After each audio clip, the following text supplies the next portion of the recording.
Welcome to Beyond by Wings, the business side of dentistry, brought to you by Edwards & Associates PC. Join us as we discuss how to build your dental practice, optimize your income, and plan for your future. This podcast is distributed with the understanding that Edwards & Associates PC is not rendering legal, accounting, or professional advice. Listeners should consult with their business advisors before acting on any of the information that is shared. At Edwards & Associates PC, our business is the business of dentistry. For help or more information, visit our website at enassociates.com. Hello and welcome to another episode of Beyond by Wings. In today's episode, we have a very special guest. Her name is Danielle. She's with Huntington Bank. And the reason why we have her on this episode is because I've been getting a lot of questions from our clients regarding how to apply for loans, what do I need to prepare for, what's important, what's not, and how early should I consider applying for a loan to make sure that everything's in order. So to talk further on this subject matter, Danielle, hi. Hi. Hey, thanks for having me. Yeah, I think the biggest thing is when we're talking to these doctors and talking to these clients on, opening a new business or expanding their current business, having a plan and making sure that you're prepared is kind of right number one at the top of their mind, or it should be, because then it can get really sticky afterwards if it's not. So when you're going into those plans, whether you're talking to your CPA or bank or financial advisor, make sure, everyone's cohesive, right? So I guess most of the people that you're talking about right now, are they practice owners that currently have practices or ones wanting to start up their own or buy into existing, or where are you hearing most of these comments from? Well, honestly, a lot of them are dental students. Okay, dental students. They're dental students or someone who's been out of school for a couple of years. They are ready to start their own practice because they've been hearing from their friends and family members. It's like, oh, it's about that time. I don't want to be an employee forever. I want to be my own boss, implement some of my own culture. They get all excited, they're listening to all kinds of podcasts, including ours, hopefully, and they're just ready to pull the trigger. But they know that they most likely don't have all the funds needed to enter into this venture, and that's when they consider lending options. Yeah, absolutely. So I guess we can kind of categorize the different types of options that are out there for these people. So obviously you have two options when you want to go buy a business or open a business. Are we going to start our own shop from the ground up and just kind of create it ourselves? Or are we going to buy something from a retiring doctor and we're going to transfer it and grow it, or maybe just keep it consistent, right? So let's go ahead and talk about startups first. Excellent. I feel like they're kind of the easiest and most dry cut. So when you're a newly graduated dentist, I actually do a lot of work doing educations for a lot of the dental schools in Texas. And that's a really big question that I usually get is hey, what's the one thing that you see that we do wrong that keep us from just being able to open a practice or buy a practice? And the big thing is living above your means, or living above the means that you possibly could be at when you go to buy or start that practice. So example, when you're doing a startup, right? You have a $750,000 to $800,000 loan right out the gate and no patience, which means you're not going to be making money for a little while. And a lot of these doctors are coming from associate positions where they're making $150,000 to $250,000, which is great money, right? We can have a pretty nice house and a nice car and a great lifestyle with this, but as soon as you open that new practice, that lifestyle is going to go away for a period of time. So just living if you're knowing that you're wanting to own your own practice or start your own practice, even within that associateship, if you're making good money and you can afford more things, don't buy those things yet. No, we don't need a McLaren. We don't need, the G-Wagon series and everything like that. We're cool with the Hyundai Sonata.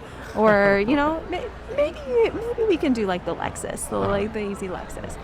I recently had a doctor that we approved for a startup last year. And they went and bought a $2.2 million house and wanted to be reapproved for that same startup a year later.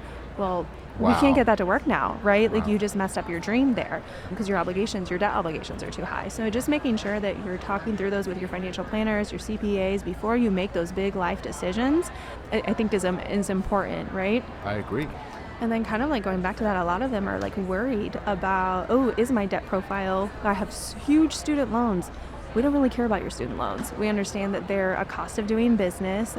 If that's what you got, you have $500,000 in student loans, that's normal to us in this space. We're happy to lend to you on that. Now, After 500, it gets a little sticky, and sometimes we need to make concessions for that within your loan amount and everything, because we talk about cash flow. Things have to cash flow. But for that point, just the biggest thing is just keeping your debt profile low personally, so that you can support yourself with that lower income. Yeah, I'm actually glad you mentioned that, because it's true. I mean, it probably comes to you quite naturally, Right. because you do work with a lot of dentists, but not all lenders do. And it's important for, to work with lenders that are familiar with your industry, because of what she just mentioned, like not to have the student loan portion be calculated as part of your debt obligation when they're trying to determine how much loan they can approve you for. Yeah, and it's interesting that you bring that up, like different lenders, because there's very few banks that specialize in this niche business, right? So when you talk about like normal banking, which I've worked for like 5 different banks over the course of my career, we talk about the 3 C's: collateral, capital, and your consumer report, basically, okay? Your credit. So with that, a lot of banks are looking at that collateral piece. When you look at dental lending from a traditional collateral position, it doesn't exist, because that equipment portion, it's kind of like a car. The moment you drive it off the lot, it depreciates in value. There's not actually a lot of value there, right? You as the dentist and the procedures that you're providing, that's your collateral, and we call that enterprise lending in our space, and a lot of banks just don't understand that, and they're not necessarily good at it. So that's a lot of times when you'll talk to someone and they're like, oh, you have a collateral shortfall here, we're going to have to do an SBA guarantee on this, which SBA, great when it needs to be done. I always say it's like, it's an option when we have no other choices, but you have other choices, because it's usually more expensive with the fees. It's more expensive, yeah. You're going to have a variable rate. The term's a little smaller. You're going to have to put more injection into that yourself. Whereas the loans that I do, if you want to do a dental startup at $750,000, $800,000, I'm going to give you that whole with pocket. Zero down. Yeah. Zero down. And we're talking probably 2-3% less in interest rate with no loan fees compared to the other banks that aren't specialized in this business. And the reason we did that is, we see default rates, right? When we look at different businesses and their default rates, dental is has the number 3 lowest default rate of any profession, country, right? The only things that are going to beat you is funeral homes and veterinarians, because what do we spend more money on than ourselves? Our pets. That's right. And then dental comes in third. So we look at that and we take that into consideration, and we're very comfortable lending in this space. And say we can, go ahead and pivot. So what do I need to do to be able to afford to get approved for an $800,000 startup loan? And how early should we start? How do we start, right? What do we do? So my big thing is, I don't think it's ever too early to start. If it's a plan that you have, talk to your lender, talk to your CPA, talk to your financial advisor, and make sure you're doing the things that are going to get you where you want to go. Because every situation is different from everyone. But if we want to put a blanket hold on it, right? We're going to look at, we want to make sure that you're producing at a capacity of dentistry that's going to be able to support an overhead in an average dental practice. So if you're a normal associate, say, right, I'm in the Texas market. So in the Texas market, most are being paid between 27 and 32% of collections. Let's call it 30%, all right? For a general dentist. Yeah, for a general dentist, right? General dentist, so say you're collecting, you're at 30% of collections, you need to be making about $145,000 to $150,000 a year as an associate to, from a production standpoint, qualify to do a startup. Now, if, say, you're a female dentist and you had a child and you were out for 3 months, we're going to know that story and we're going to make concessions for that. But as a blanket statement, $150,000 is a good way to start. And then if you're, in a Medicaid office where you're being paid a salary instead, sometimes we need to look at production reports instead. But I think the big thing is to know is, this is it's a like to have. It's not an absolute hard and stone necessary. It's a good baseline. But then we want to see you have some liquidity, right? So we want to have savings that are going to sustain you personally while you're building this practice, because like I mentioned earlier, you're not going to be making the money that you're used to be making. So it depends on how long you've been out of school. So I'm probably one of the only lenders that will lend to doctors straight out of school without any experience. For those people, I want to see 5%. If you've been out for a little while and had some time to save some money, we want to see you at closer to 10. Because not only are we looking at your credit background, we're also looking at your lifestyle. If you're someone that's going on a lot of trips, not saving a lot of money, we're humans, right? We're accustomed to this lifestyle. I mean, example, this is really silly. I get my nails done every 3 weeks. I'm not cutting back on that. That's what I like to do. I go on 3 trips a year. It's what I'm accustomed then too, I'm not going to be happy as a human if I'm not able to continue with that lifestyle. So we make considerations into lifestyle as well. And and then student loans under $500,000, we're going to help you make sure that you're not being raked over the coals by your landlord, getting your lease space situated. We want to make sure that that works out okay for you. Then we're going to look at your equipment budget and your contracting budget. Currently, right now, industry averages in Texas, if you're looking at a 22 to 2,500 square foot space, you're looking at $350,000 to $400,000 in just construction, $225,000 in equipment, and then you're going to need working capital. So let's talk a little bit about the working capital. Yeah, working capital. Yeah, so working capital is just going to be things that you're going to need to pay your people, keep the lights on, and then honestly, you're not going to be making any money for a while. So to make your rent payment and any overhead expenditure, that's going to be what you use your working capital for. And we build that directly into the loan as well. So it's usually between, depending on what the other parts of the budget come in at. If you're skinny on your construction, or maybe you take a little bit cheaper equipment or something like that, you're not adding in, with the newest, fanciest CBCT or something like that, you're going to save more and more. That can go to working capital. Your marketing will be used with your working capital funds as well. You definitely want to have a really good marketing program. Oh yeah, absolutely, especially if you're a startup. And I'm glad you expanded on the working capital, because I sometimes have clients reaching out to me and asking me, hey Ash, I do want to start up, but I worry how long it's going to take for me to reach the break even, because this is how much I have saved. And then they're like, okay, if I'm going to start with just one hygienist, I'll try to find one dental assistant, one front office, and I'll try to find a hygienist. This is how much I will need for payroll. This is my current rent. I'm in a very urban, very posh area, so my rent is on the higher side. I worry that the money that I currently have saved will only sustain me for, 4 or 5 months.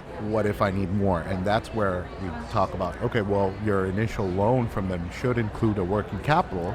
Just make sure that it covers for a few months. Yeah, and it definitely does. And I think especially the past 4 years, you think about it, 4 years ago, it cost $550,000 to start up a dental practice. Yeah, I remember. And now I don't think I've done one under $825 in probably 6 months. So, you talk about when's the right time. Sometimes I talk to dentists and they're like, oh man, I really want to start this practice, but things are so expensive right now. Interest rates are so high right now. I always take it back to, okay, what does your fee schedule look like? When you had your fee schedule, when did you last increase it? Why did you increase it? Well, I had to get a new hygienist, and they were a lot more expensive, or I had to hire a new office manager, and I had to make up that cost. Okay, well, say if that hygienist walked out tomorrow and you were able to hire someone at $10 less an hour, would you decrease your fee schedule? I doubt it. Right? Yeah, it's the same thing with construction. It doesn't matter if supplies go down or anything like that. That's the new standard, and things are only going to be up. So as far as getting started and getting things going, this is the cheapest it's ever going to happen. And if interest rates are a little bit higher right now, which we do have a lot of relief in that right now at the moment, just because of the volatility of the election year, it's as cheap as it's going to be. You can always refinance. Interest rates are not consistent. They go up and down. Supply costs, equipment costs, those can go up. Right. So if this is something you're thinking about doing, now's the time. Now's the time, absolutely. Now's the time. Yeah. So that's with the startup. What about the practice acquisition? Acquisitions, I jokingly say I'm kind of a numbers nerd, right? Which is not typical of people in my space, but I love acquisitions just because you got to pull pieces of the puzzle together and make sure it's like dating. I say, not everyone's right for everyone. Not every practice is right for everyone. It's a specific situation. But usually, what we want to see from the lending space is we want to make sure we're going to look at that practice. We're going to work with your CPA or broker, whoever's selling that, to evaluate that practice and make sure that practice can cash flow. Okay, so the net income plus any little tax breaks that the seller was getting, we're going to add those back into the cash flow. We're going to take out what it's going to cost to pay you to maintain your lifestyle. That's right? And then we're going to add the loan, the debt service is what we call it. And we want to make sure that the cash flow, there's a little bit of a cushion for emergencies or something like that, and it's going to be able to sustain itself. So we want to make sure the practice can sustain itself. We want to make sure that this practice can sustain you individually. And then also on the flip side of that, we want to make sure that you can sustain the practice, which means you're producing dentistry at the same level or better than the selling doctor. Yeah, very important. Yeah, absolutely. That's kind of how that works. There's a lot more that goes into but there's so many nuances. And a lot of times doctors will come to me and hey, I want to get an acquisition. I want to get a pre-approval. And I tell them all the time, I was like, Well, It varies from practice it doesn't to really, practice. it varies from practice to practice. So much goes on the practice that you're Right. looking at. They're like, well, how much can I get approved for? I was like, well, that's based on your production, right? That's Is how much is that It's practice? different from a house. It's different from a house, right? So it's Yeah. based on your production, how much you're producing. Uh-huh. So, if you're producing $750,000 in production annually and you're looking at a practice that's doing $1 million with probably 25% in hygiene, yeah, I could say, okay, yeah, you can afford $1 million practice, but is that $1 million practice going to cash flow? Is it going to be able to sustain your lifestyle? So once again, it's like dating. Not everyone is for everyone. Not every practice is for every doctor. So I think that's really important to remember, because I think they do get frustrated sometimes, and they're like, hey, well, you told me I was approved for $1.5 million. I was like, no, I said you could afford something that was $1.5 million. This particular practice can't afford you, though, is what the problem is. That's So, true. yeah. Very important. And good points that you raised there without going too much in detail. But it's true. I mean, if she does, we'd be recording this for quite some time.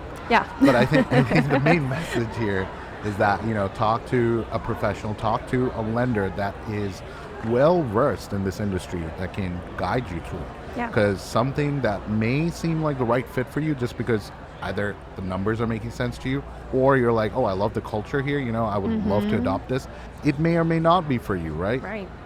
Because you said it's like dating. So, It's dating. the compatibility Yeah, part is very absolutely. important. Absolutely. And it's one of those things, too, that when you go in there and you see that office, that's the best that office is going to be, because I'm here to present to you. I'm here to sell myself. Right. As soon as you take over those keys and you open the door and you're playing house with that practice, things Right. change. So. Oh, I'm sure, right?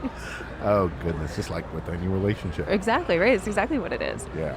Okay, awesome. Awesome. So that's great. I know we were just going to talk about people that are thinking about buying their first practices, but what about refinancing? Yeah, refinancing, which I think when you're coming off, rates were very, very low back in COVID, and they've just kind of gone up. I mean, refinancing is not always about the interest rate, too. It's about positioning yourself for your expansion, your growth, and like, are you doing the things that you need to do? So, but just making sure, once again, that you're always ready for if something happens, or maybe you just need a line of credit in case, like as an emergency fund or something like that. I usually tell my doctors, if you don't have a line of credit, then you're doing yourself a disservice, because the moment you say, ooh, I kind of need a line of credit, is probably when you no longer qualify for it. So just having it as a background and just keeping it That's there right. as well. But with our refinances, we're looking at all the same things that we would if you were doing an acquisition. We're looking at cash flow mostly. Right. We're looking at your overhead, and then also, like, does it make sense, right? So maybe example, rates were a little bit higher in January, right? We were booking loans in at like 7%. They're quite a bit lower than that right now. Right. But a lot of these banks will have prepayment penalties, and maybe you want to go ahead and switch over to another bank. You're not happy with your relationship, but you're going to have a prepayment penalty fee. Okay. So say I am able to save you, 75 basis points on your current rate. What does that prepay language look like? And, if it doesn't make dollars, then it doesn't make sense, right? So we have to evaluate those and look and make sure that, we're putting your best interest at heart and stuff like that. But yeah, refinances. Okay. Yeah, there's But a lot of nuances. Let's talk also a little bit about the term length. Why is that relevant? Because, most people, they always think, oh, refinancing has something to do with the rates. It's like, oh, maybe I could refinance to a cheaper rate, and, that makes more sense. But at times, and specifically because you brought up the whole line of credit, how do they increase the maximum limit of the line of credit? Yeah, absolutely. refinancing. Yeah, absolutely. So you can refinance. So, okay, don't really want to talk product and do a plug here, but Right. we're one of the few banks that has a growth line of credit. Okay, so if you're a doctor that is looking to expand, you want to have, say you have 2 offices right now, and your 2 offices are doing $3 million plus, and you're like, I want to add like 4, 5, 6 different, Right. additional offices in the next 5 years. We can look at your current collection rates and your current debt service coverage and give you a loan up to a line of credit up to 65% of your collections to go and buy additional practices with. Wow, that's And amazing. you're pretty much a cash buyer at that point in time. So, and usually those doctors that are doing that, they're competing with the DSOs and the DSO suites, right? So it makes you more competitive. It makes you quicker to close. Right. Because typically when you're looking at, traditional lending, when you're just, Right. doing tit for tat acquisitions, you're probably looking at like a 60 to 90 day turn time once all the due diligence is everything done. This particular product with us, like 30 days. 30 days. You're done. Now, it's a pain in the neck to get set up in the beginning, so I just want to make that very clear. But Yeah, we can move forward those. Those are great, but just having that constant relationship with your bank and like it's I I get so frustrated with some of the some of our competitors Uh-huh. sometimes, and they like really just sell like, oh, here's your loan, it's a super low rate, we're Right. waiving all your loan fees, here Right. you go, do you want it, right? I'm a very relationship driven person. Like I jokingly say sometimes like I do what I do because I don't have the guts to go own in my own business and kind of live vicariously through my doctors. Uh-huh. I want to be part of that relationship. I want to see you grow. I want to know your plans and sort of thing. I want to keep talking to you, and see how we can help. So I think having that relationship and just like being very in the weeds with your bank is important. It's Oh, it's important. absolutely important. I will tell Important. you right now, that's the number one complaint I hear from people. Yeah. Of someone who just found a shell. They're like, "Oh, I'm going to build this out. I'm going to apply for a loan with one of the bigger banks because they had a better rate." But Mm-hmm. then it's a long process, right? It's not like, "Oh, okay, I just signed up with them and boom, I have a practice the next day." It's a year-long process most of the Yeah. time. And Absolutely. that year-long time, they're like, "Oh my gosh, Ash, I had to talk with 4 different people. Yeah. The turnover rates were so high, and this is really annoying." Like, Yeah. I wish there was a go-to person that I could connect with. Mm-hmm. Like, anytime I had a question or something, that's that one person I can talk to and build a relationship, and I think that'll go a long way. It does. Yeah, it definitely does. And I think, right, I mean, if you think about this, so, I mean, Huntington has been doing dental practice lending for years upon years upon years, okay? But we are very new west of the Mississippi. And I think that's our big differentiator is we are very like people centric. I mean, example. So I'm literally the only person that you talk to when you do Oh, your loan through us. Now, once we're going through closing, you're handed over to a person that handles like your accounts receivable and your accounts payable and all those things. You're designated to one person. Like with us, you never call our 1-800 number. Like you don't call 1-800 number. If you are, then you're not like reaching out to the contact that you should be reaching out to. Have that relationship with that person. So I think that's really important, and I think it's a miss for yeah, a lot of the banks that are out there. yeah. I mean, I came up within banking and started as like a new accounts banker when I was Uh, 22 years old, fresh out of college, and people would come in and ask me questions. I had no clue what I was talking about, right? right, No yeah. idea.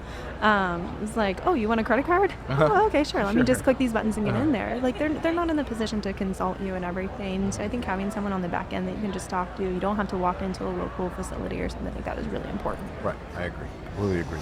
Wow, that's amazing. Yeah. Well, thank you so much for sharing all this information with our listeners and our audience. Well, thanks for having me. I really appreciate it. Thanks for listening today. Be sure to subscribe to Beyond by Wings on your favorite podcast platform. For more information, you can follow us on Facebook, Twitter, and LinkedIn, or reach out to us on our website. You can also shoot us an email at info@meetandassociates.com.